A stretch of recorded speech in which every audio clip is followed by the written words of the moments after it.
तव कथामृतं तप्तजीवनं कविभिरीडितं कल्मषापहं श्रवणमंगलं श्रीमदाततं भुवि गृह्णन्ति भूरिदा जनाः।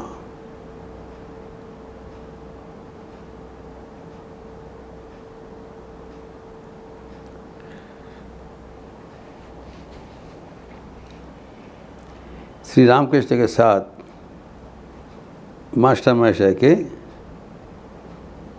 अत्यंत रोचक प्रश्नोत्तर चल रहा है। Very interesting.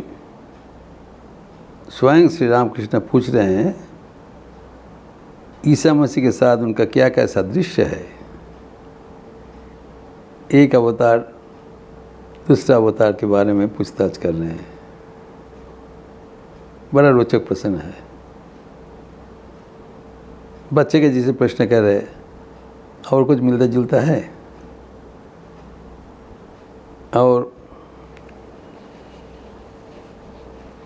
मास्टर महाशय ईसाई धर्म के बारे में बहुत जानकारी थे और वो बातचीत कहते हैं कि आपके साथ ईसा मसीह का बहुत कुछ मिलते हैं। एक तो पहले बताया कि दोनों ही वक्तों के लिए रोए थे, अश्रु विसर्जन किए थे। Both of them wept for their devotees. भक्तों के दुख मोचन के लिए उन लोग अत्यंत सहानुभूतिशील थे। दूसरा सादृश्य हम लोग चर्चा किए हैं कि दोनों ही चाहते थे भक्तगण सदैव आनंद में रहें। आनंद हमारा स्वरूप है, हमारा जन्मजात अधिकार है, इज आवर बर्थ राइट। इसीलिए श्री रामकृष्ण जी से ईसा मसीह भी भक्तगण के बीच कठोरता पसंद नहीं करते थे।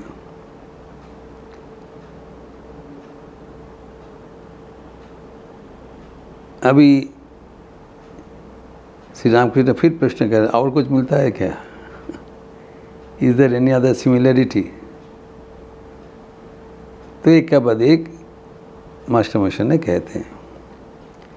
जो तृतीय सादृश्य है इसके बारे में कहते हैं, हाँ आप जिसे कहते हैं कि कम उम्र से ही धर्म भाव अपनाना चाहिए।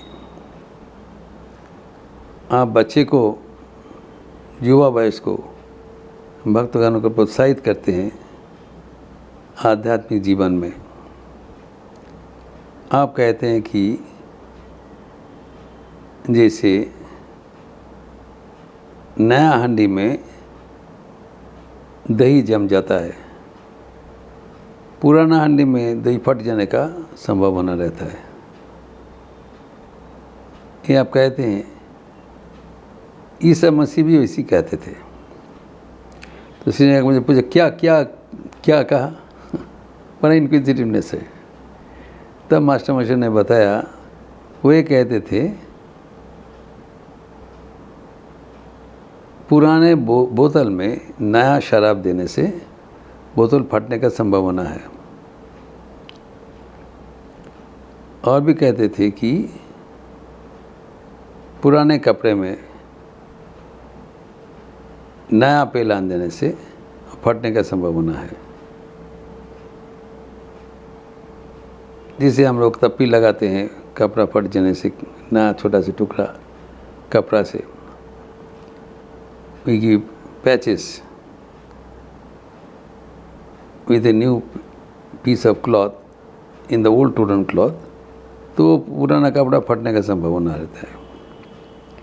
अर्थात युवा वयस में वो संसार में प्रवेश करने का पहले ही अगर धर्म भाव से उज्जीवित किया जाए तो टिक जाता है, गंभीर हो जाता है, जीवन में कार्यकरी होता है। ये आप भी जैसे सोचते हैं वो भी करते थे।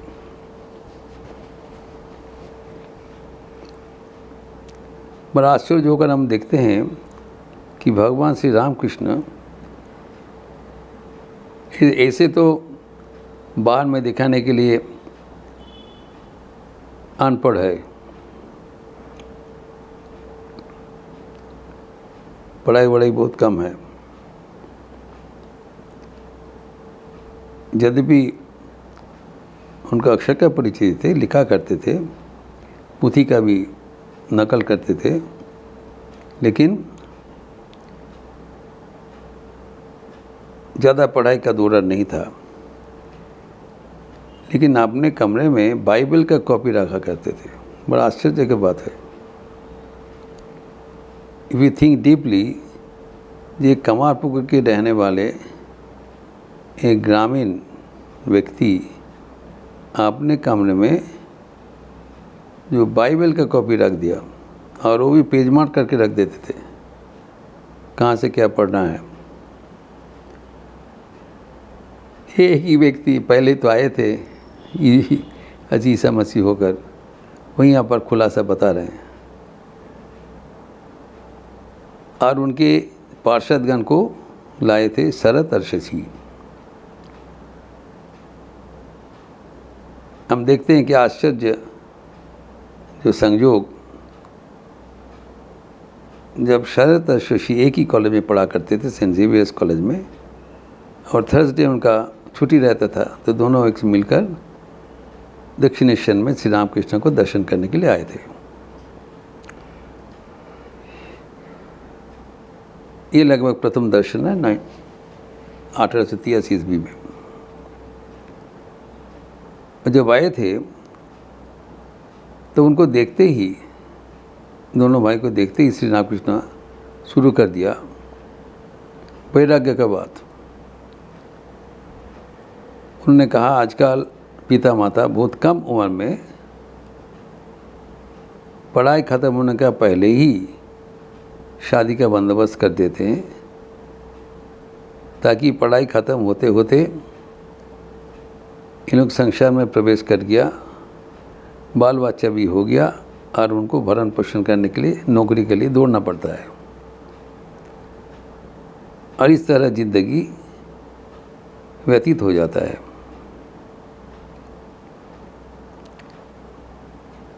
तो इतना जल्दी शादी नहीं करना चाहिए, विवाह नहीं करना चाहिए। तो उपस्थित एक व्यक्ति वहाँ पर दक्षिणेश्वर में उनके कमरे में थे, उन्होंने आर्गुमेंट शुरू कर दिया, क्या महाशय आप क्या चाहते हैं कोई शादी ना करे तो संसार कैसे चलेगा, सृष्टि कैसे चलेगा?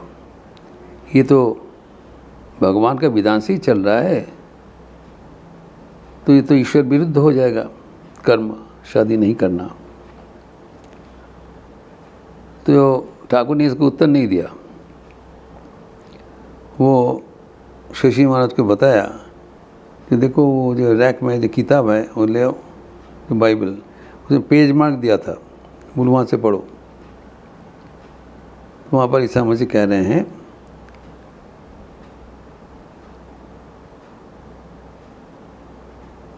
कि जो अविवाहित है एवं विधवा है, सिर्फ उनके लिए मैं कह रहा हूँ, अगर संभव हो सके तब उनको विवाह नहीं करना चाहिए।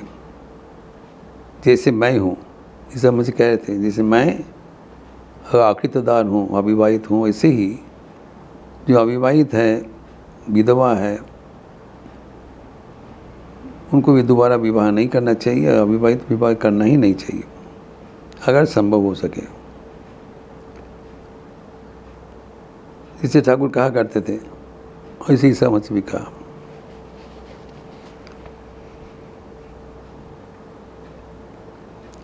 लेकिन अगर कोई कामना वासना के अग्नि से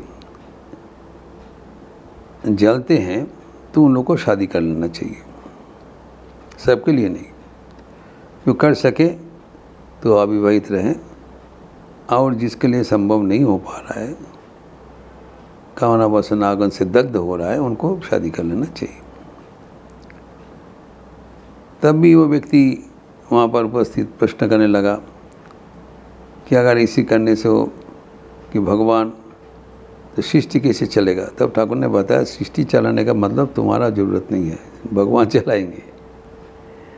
और ये तर्क का विषय नहीं है, हम लोग के बीच एक वार्तालाप था, हो गया, और जैसे तुम्हारा रुचि है वैसी ग्रहण करो। আমি বলে দিলাম লাজা মোড়ো বাদ দিয়ে নেবে, you take as per your choice. लेकिन शरत महाराज, शशि महाराज ठाकुर का वाणी समझ लिया वो क्या चाहते हैं, और विदाई कल में बता दिया तुम लोग अकेले आओगे, इतना सब विपरीत धर्मी व्यक्ति के बीच बातचीत नहीं हो सकता है। अर्थात जो अविवाहित रहकर भगवान भजन करने का जो संकेत, इशारा पहला दिन ही श्री राम कृष्ण इन लोग को दे दिया। और ये बात स्वयं नहीं बोला, ईसा मसीह के वाणी से इन लोग को सुनाया, क्योंकि ये लोग ईसा मसीह के पार्षद थे। सम अदर ऑकेशन बोला तुम लोग उसका ईसा मसीह के साथ आए थे।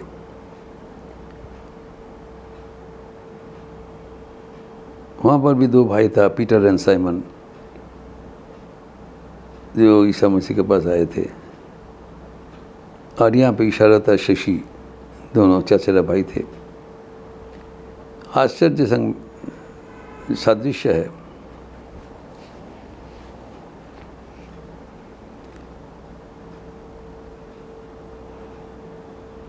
पीटर तो बाद नाम हो, उसका नाम था एंड्रू। अभी इसके बारे में जी ठाकुर के जी संकेत ईसा मसीह के वाणी के माध्यम से सुनाया, क्योंकि इन लोग बाइबल पढ़ते थे, ईसा मसीह का एक अनुगामी भी थे।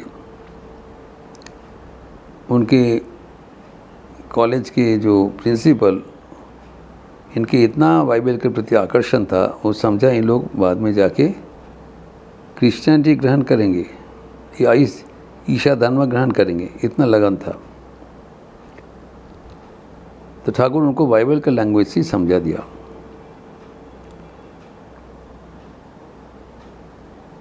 श्री माँ शारदा देवी भी भक्तगणों को उत्साह देने के लिए कहा करते थे शादी के बारे में।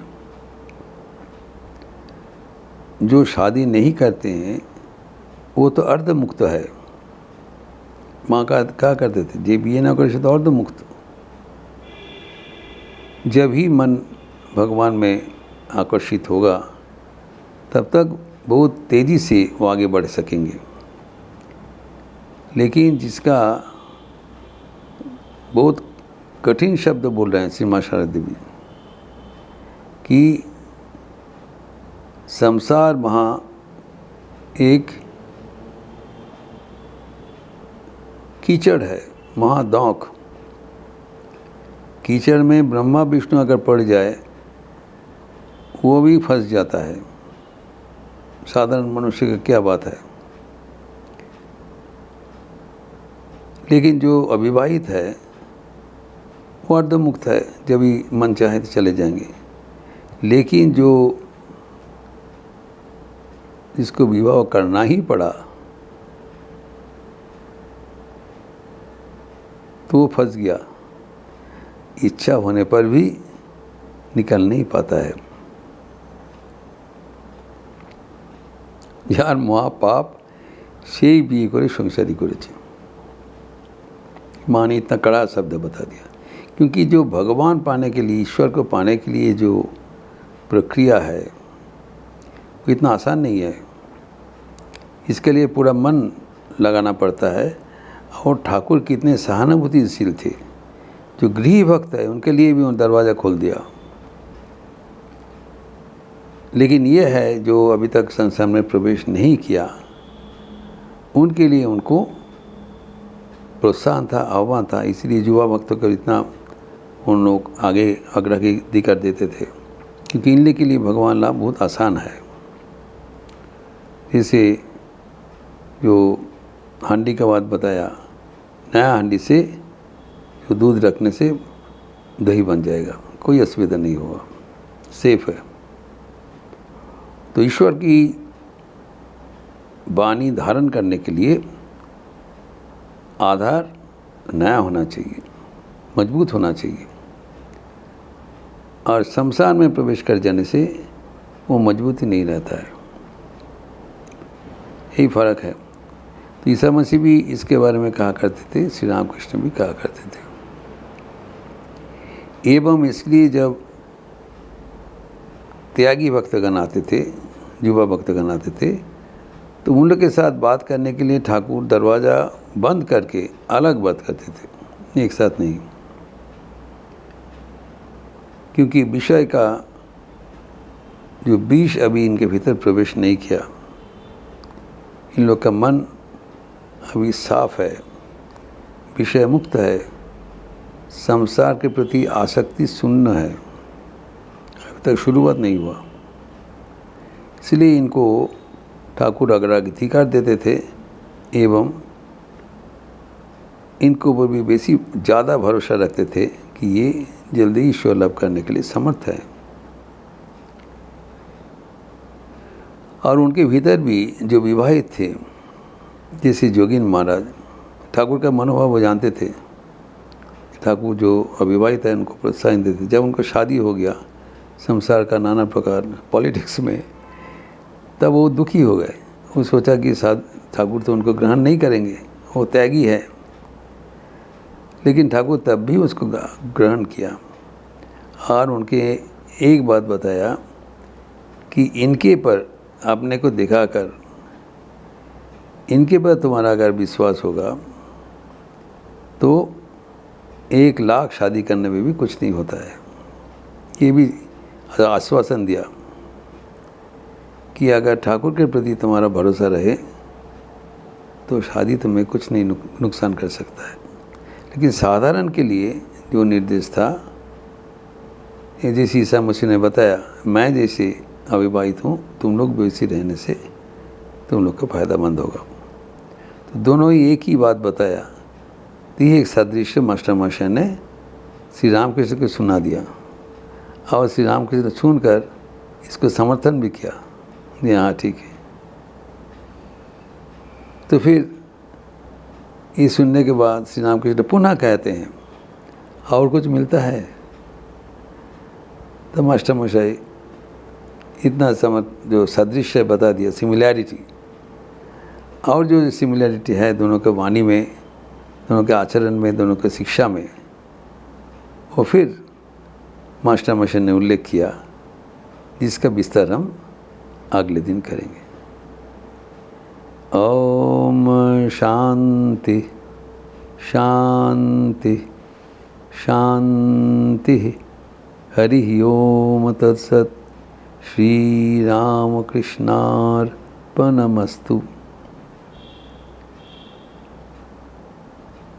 अच्छे रहिए, स्वस्थ रहिए, आनंद में रहिए। नमस्कार।